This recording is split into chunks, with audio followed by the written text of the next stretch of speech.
창세기 44장 19절에서 31절 말씀 우리 함께 합독하겠습니다. 이전에 내 주께서 종들에게 물으시되 너희는 아버지가 있느냐 아우가 있느냐 하시기에 우리가 내 주께 아뢰되 우리에게 아버지가 있으니 노인이요 또 그가 노년에 얻은 아들 청년이 있으니 그의 형은 죽고 그의 어머니가 남긴 것은 그뿐이므로 그의 아버지가 그를 사랑하나이다 하였더니 또 주께서 또 종들에게 이르시되 그를 내게로 데리고 내려와서 내가 그를 보게 하라 하시기로 우리가 내 주께 말씀드리기를 그 아이는 그의 아버지를 떠나지 못할지니 떠나면 그의 아버지가 죽겠나이다. 주께서 또 주의 종들에게 말씀하시되 너희 막내 아우가 너희와 함께 내려오지 아니하면 너희가 다시 내 얼굴을 보지 못하리라 하시기로 우리가 주의 종 우리 아버지에게로 도로 올라가서 내 주의 말씀을 그에게 아뢰었나이다. 그 후에 우리 아버지가 다시 가서 곡물을 조금 사오라 하시기로 우리가 이르되 우리가 내려갈 수 없나이다. 우리 막내 아우가 함께 가면 내려가려니와 막내 아우가 우리와 함께 가지 아니하면 그 사람의 얼굴을 볼 수 없음이니이다.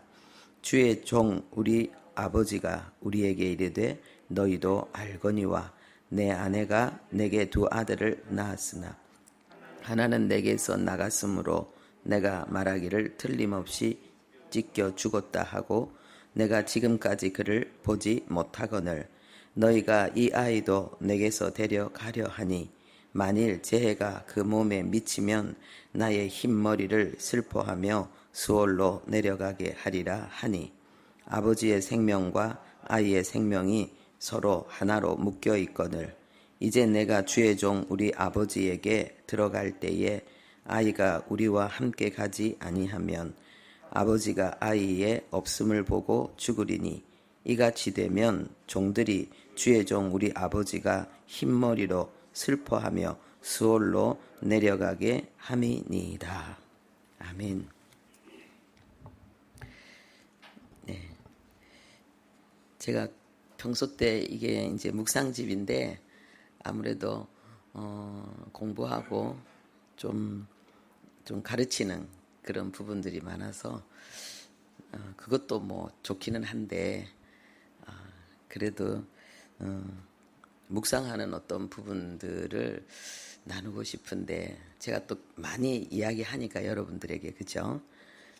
그게 좀 아쉬움이 있었는데 오늘은 묵상이 되어졌습니다. 그래서 어제는 이렇게 막 공부하고 연구하는 것보다 묵상을 많이 하게 되어서 제가 감사했습니다. 그래서 이 본문을 보면서 느낀 점, 은혜 받은 점을 함께 나누도록 하겠습니다. 저는 먼저 제목을 보면서 요셉의 인간적인 고뇌를 느꼈습니다. 내가 그를 보게 하라. 동생 베냐민을 향한 걱정과 그리움, 그 애틋한 마음이 그 속에 얼마나 진하게 묻어 있는지요. 가만히 생각해 보니까 22년이 걸린 거예요.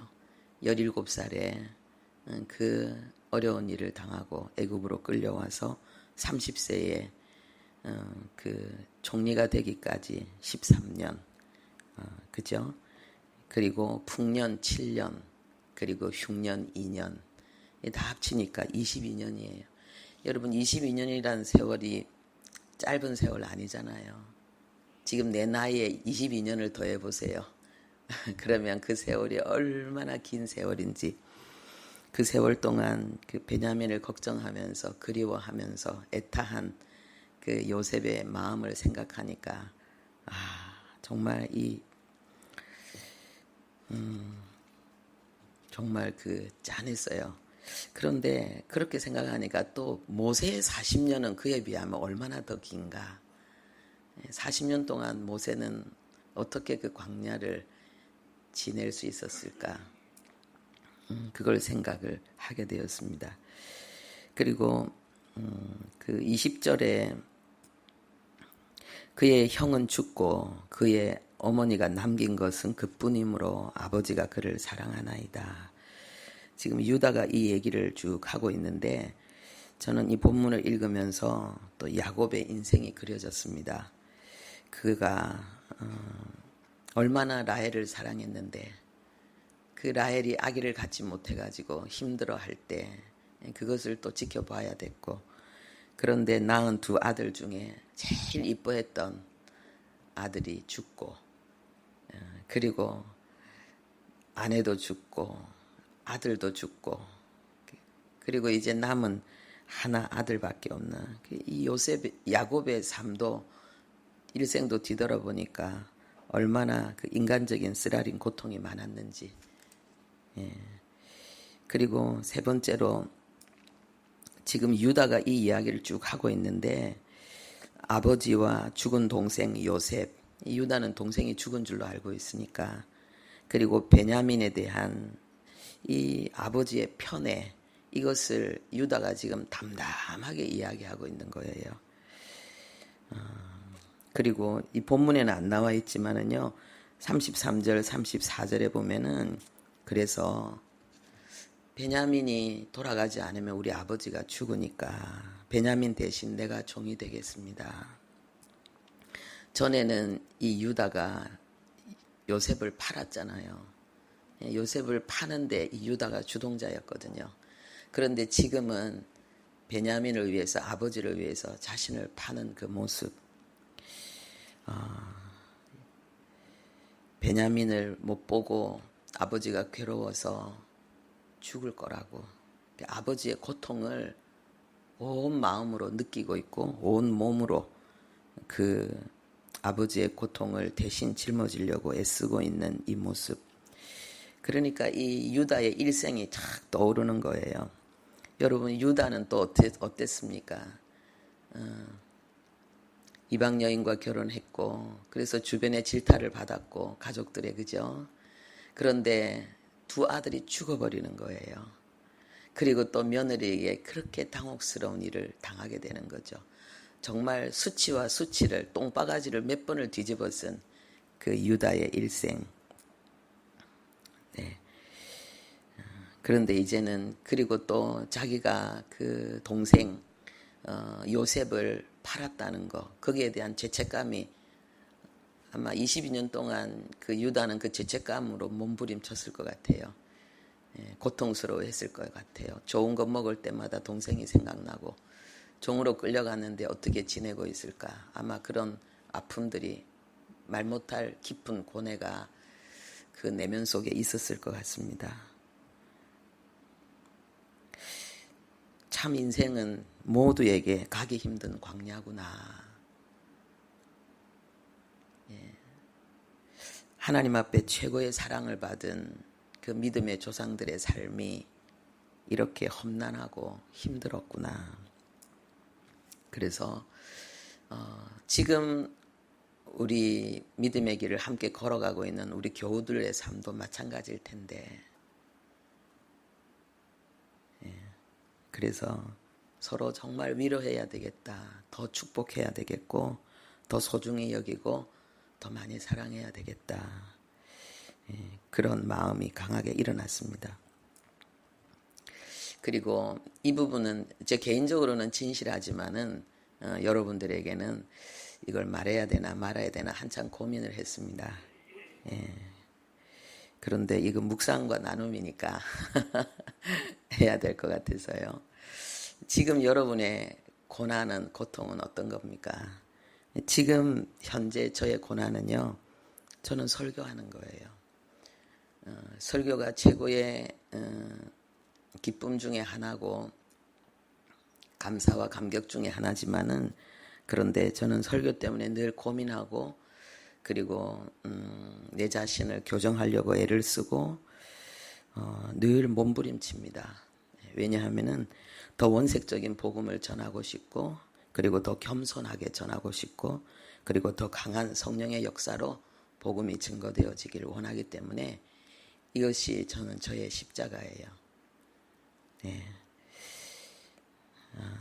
그래서 물론 이제 뭐 가정에 대해서 뭐 가족에 대해서 기도하는 제목도 있긴 하지만, 근데 저에게는 이 육신적인 가족이나 영적인 가족이나 똑같은 그 비중이기 때문에, 또 제가 설교자이기 때문에 이 고뇌가 저에게는 너무너무 크거든요. 그래서 아직도 저는 이 부분에 있어서 제가 광야의 길을 걸어가고 있다, 그렇게 지금 느끼고 있습니다. 그런데 묵상의 끝은 은혜였습니다. 요셉은 형들의 사랑과 돌봄을 넘치도록 받고 있는 베냐민을 만났습니다. 22년의 그 아픈 그 염려와 그 근심이 자기 생각이었다는 걸 알게 된 거죠. 하나님은 자기가 있을 때보다 훨씬 더 베냐민을 잘 돌보고 계셨다는 것을 요셉은 보게 됩니다. 그리고 이 야곱의 아들들은 지금 어떻습니까? 그 아버지의 편애 때문에 이 아들들이 얼마나 질투하고 분노하고 고통하고, 그래서 마침내 동생을 죽이려고 했고 팔기까지 한 그 아픔이잖아요. 이 아들들에게는 아버지의 편애가 얼마나 심했습니까? 사실 야곱이 사랑한 여인은 라헬밖에 없거든요. 다른 여인들은 그냥 자기가 원하지 않는 가운데 이렇게 아내가 됐으니까 의무감도 있어야 되고, 그런데 또 뭐 자식들은 무슨 죄입니까? 그 아내는 무슨 죄입니까? 아내들은, 그렇죠? 그런데 이제는 아들들이요, 그 아버지의 그 인간적인 모든 부분들, 그로 인해서 자기들이 받았던 상처와 그 고통들을 전부 다 뛰어넘고 이제는 아버지를 이해하고 품고 아버지의 그 아픔과 연약함과 이 모든 고통을 이 아들들이 다 끌어안아 주는 거예요. 베냐민까지도 다 끌어안고 있고, 얼마나 아름다운 모습인지요. 그리고 유다는 자신의 남은 생의 전부를 아버지의 고통을 대신 짊어지기 위해서, 그 동생의 불행을 대신 짊어지기 위해서 자기가 대신 당하려고 합니다. 이 유다가 그렇게 바뀌었어요. 그래서 이 마지막 결론은 뭐냐? 우리와 똑같은 연약한 사람들이 우리와 똑같은 삶의 어려움들을, 정말 너무나도 힘든 아픔들을 겪고 있지만은 하나님이 그 속에 함께 계시고 하나님이 그들을 이끌어가기 때문에 그 인생은 결국은 아름다운 승리, 해피엔딩으로 끝난다. 이 정말 그 거대한 그 대작의 영화를 한 편 보는 것처럼 그런 감동이 저에게 밀려왔습니다. 그래서 저에게, 그리고 여러분 모두에게 꼭 말씀드리고 싶습니다. 아직 끝나지 않았습니다. 우리의 삶은 진행 중입니다. 하나님께서 우리의 삶을 해피엔딩의 대서사시가 되게 하실 것입니다. 힘을 내십시오. 할렐루야, 화이팅. 아버지 감사합니다. 하나님이 우리와 함께 계셔서 우리는 모두가 그런 것처럼 연약하고, 그리고 많은 우여곡절의 삶을, 아픔을 겪고 있고, 또 서로의 연약함 때문에 아버지 상처를 주고 상처를 받습니다. 때로는 그로 인해서 못할 아버지 그러한 일들도 일어나기도 합니다. 그러나 하나님 안에서, 하나님의 돌보심 가운데서 하나님 우리의 삶의 모든 여정이 이렇게 아름답게 마무리되어지는 모습들을 아버지 보면서 우리의 삶도 동일하게 하나님께서 돌보시고 하나님께서 역사하시기 때문에 이런 아름다운 삶이 될 줄로 믿습니다. 주님, 우리가 서로를 더 사랑하고 더 소중히 여기고 서로의 아픔과 연약함을 더 끌어안고 함께 하나님의 나라로, 교회로 세워지는 아버지 그 영광을 아버지 누리게 해 주옵소서. 예수님의 이름으로 기도합니다.